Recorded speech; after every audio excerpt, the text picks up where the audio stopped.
Israel's important to China. I think I was told by a member of the government diplomatic corps, a high-level diplomat, as opposed to the party, Okay.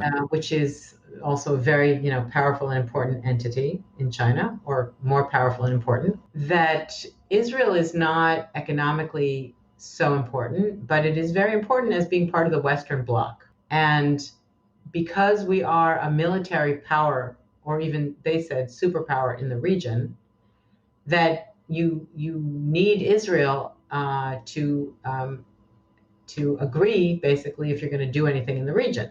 That's the assessment I was told. That would tell you that we're important for China if they're interested in being in the region, and which implies that they're interested in the region. Now, of course, we know energy is critical, but they get more energy from Saudi Arabia than they do from Iran, and that 25-year deal, it's kind of absurd when you think of it. Who would enter into a 25-year energy arrangement, even if it's a scaling down price? Because who knows if you're even going to need oil in 25 years or 20 years. So the Chinese think ahead, and it's hard for me to imagine that they would enter into that kind of an agreement. They don't want a conflagration. I can tell you, they do not want a conflagration in this region. They do not want Iran and Israel going head to head. In fact, I read a report that was put out in China that China, in order to be sure that there isn't such a thing, and they don't mind, if they want to be able to sell arms, there should be reasons that people in the region are buying arms, and you can imagine what that implies. But at the same time, they said we should use whatever influence we have to tone things down in order to make sure that there is no serious conflict that would lead to a blockage of the movement of energy. And would they ever, if there was such a conflict, would they intervene? They don't intervene militarily. Would they make diplomatic moves? Probably, but they tend to work behind the scenes. I would imagine they would. I think they're working behind the scenes in many situations where they, want to contribute to greater stability. Can you imagine a scenario, and it hasn't happened yet, because I think China's global position is relatively new, but in an era, and maybe we can use this to segue to kind of the great power competition with the United States, in an era where the United States is clearly pulling back from an active leadership role in global affairs, certainly if with this administration, where the United States is far less reliant on Middle Eastern oil, we're seeing a Gulf War, in such an event where the United States and a coalition of countries comes in militarily to open up the flow of oil again, in a reality where that's less and less likely. Do you ever see China maybe doing something like that if there was ever to be any kind of crisis blocking Middle East oil? Could we see China behaving like the Russians? Could you see in 10, 20 years China sending an aircraft carrier to the Middle East, even just to signal that oil must flow, or be taking more than a diplomatic role in things? Can you imagine such a scenario? If that were possible, if that were a feasible scenario, the world would have changed so much we wouldn't really recognize it.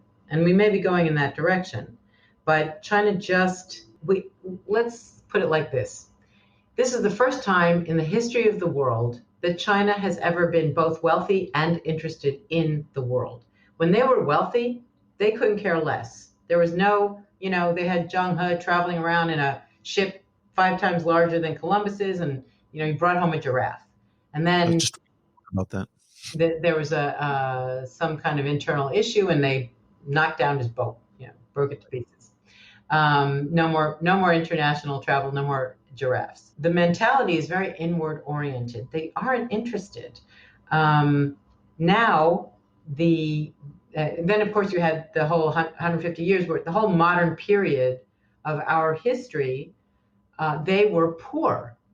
So they weren't able to go out into the world. Sure. So now, in the last 10 years, I used to say when I first started, and I would be talking to Israelis, China reached this level of success 20 years before it expected to, and it doesn't have all the skill sets. At least this was as of 2010, 12, 14. Doesn't have the skill sets to be the great power that it is now able to be, expected to be, and then as Xi Jinping grew within his position, is positioning to be or is being. That's an interesting observation. Yeah. For example, they have no international experience. They do not know what it is to do foreign diplomacy. They've only really actively been doing foreign diplomacy, in a meaningful way in the last, 15, 20 years. They have not had business outside of China. Think about the Americans, think about the Russians, think about the Israelis. I mean, we've been all over the world all the time. They went into Africa and lost money and lost money and lost money trying to do business. And I was with a business colleague in China and introduced him to some of my geopolitical network. And he asked, why do you keep doing this? Why don't you farm it out to other countries who know how to do it? And he said, it's worth it to us to lose the money to learn how to run things internationally. So China's definitely a quick study. They learn all the time. In Israel, the attitude is, I already know. And in China, the attitude is, I don't know. And so they're much more receptive to learning.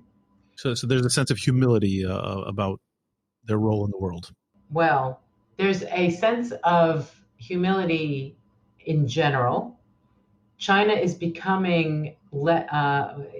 is exerting a lot of hubris in the last couple of years, to its detriment. There's a lot of blowback these days. You probably heard about the president of the Czech Senate went to Taiwan, and Wang Yi called him names, and then the French and the Germans all supported the Czech diplomat, and one of the other Czech diplomats said some very explicit things publicly about Wang Yi, and you can see that there's less and less tolerance for China's way. They've been getting away with it for a while, but if the other countries are going to support each other, then we'll see a change. It's this hubris. You saw the NBA, right? The National Basketball Association, how they had to apologize to China.